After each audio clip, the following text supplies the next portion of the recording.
Okay, so we're nearly there with the character. We've got clothes, we've got hair, we've got all the bits and bobs we need. We're going to prep it for painting today by doing the UV unwrapping.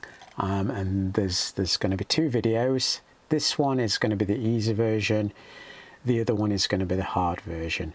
So the easy version is not very optimized, but it will get the job done. And then we'll do it the proper way in the other video, so you can pick which version you want to do. I suggest watching both and then picking. So we don't need this, so let's hide that. Let's go into the UV editing space.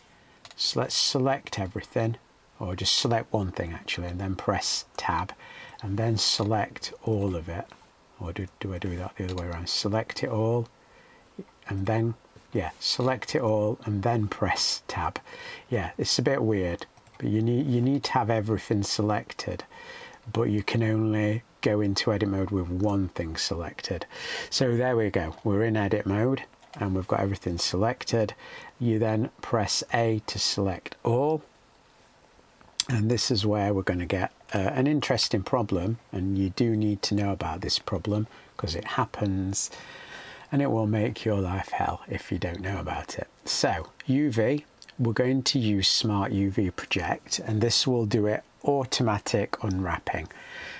So this will save you a lot of time, and it sort of unwraps it based on the angle, how much it's curving round. When it gets to this limit, it will chop it off and start a new bit of texture. Now the island margin, you do need to put that on. I suggest at least 0.02 or 0.03, and this creates a space between each part. When objects are textured and they're run on a graphics card, the graphics card will create MIP maps, and then it will rescale things, textures, and if you've not got island margins, you'll get bleeding from one texture to another. So you need to have margins, and you might need larger margins. But if we press OK, what this has done now is unwrapped everything. If we go to this link selection, you can see we've got all the bits of a character nicely flattened out. Now the only problem is, you know, this part here, what's this bit here? This bit's the eyebrow. So the part of the texture that has the largest, most detailed bit is the eyebrow. That don't make sense. And this belt buckle is huge as well. And yet the face is probably, which bit's the face? Let's have a look. This bit's the face. So that bit's the face, and that's tiny. And some of these things here, we don't know even what they are. So I'm assuming that's part of the hand. So this is not right, and there's a good reason why it's not right. So we're going to just go out of here and go back into layout mode. So if you press N on your keyboard, you'll get this transform panel. If I click on the head, click on the head, we'll see that it's got a scale, and that's because we scaled it. And this scale will affect how it's unwrapped. We don't want this scale on, but we can't change it because it will change the scale of the head. So what we have to do is we have to go to Object, Apply, All Transforms, and what that will do is we'll reset everything. So that's reset the scale now on that object. When it's unwrapped, everything with a scale of 1 will have the correct relative size.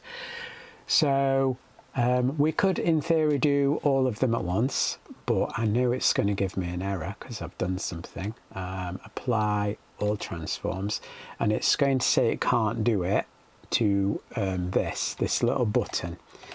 And because it's a linked duplicate object, it can't be done. So I'm just going to delete them two buttons. It won't matter because we can share the texture space. So we still only texture 1, and then we put it back after we're done.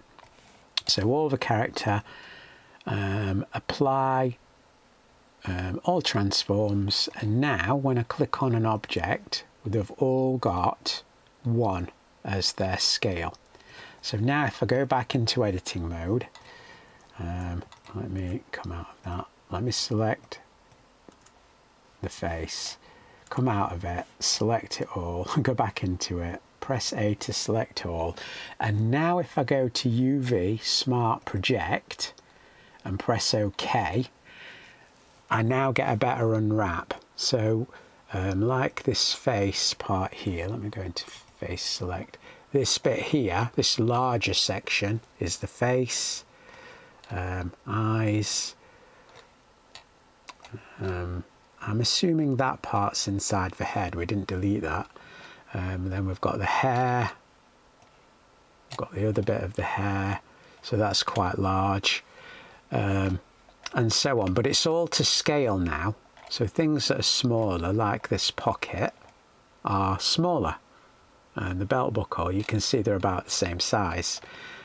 So everything's nicely unwrapped. It's got a margin around the whole lot. It's not how you'd really want an unwrap, but it will work.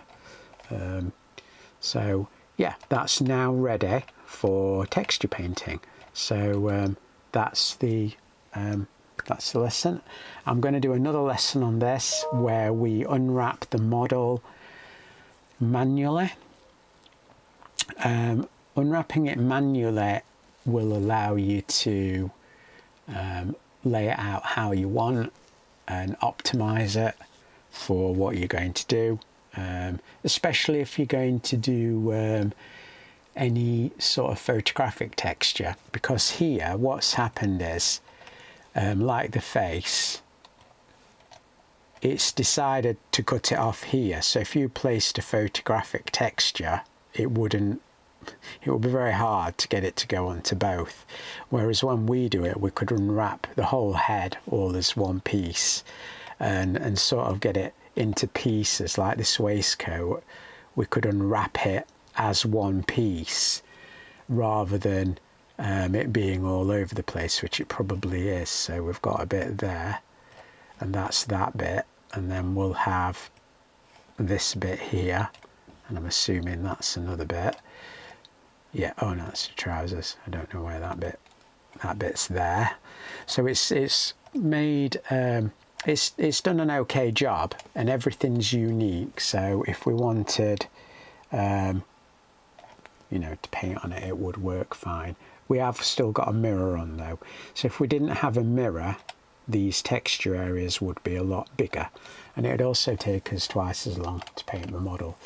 The unique parts we have got are like this bit here and this bit here, where they're not mirrored, just to give the character a bit more interest. So yeah, that's the texturing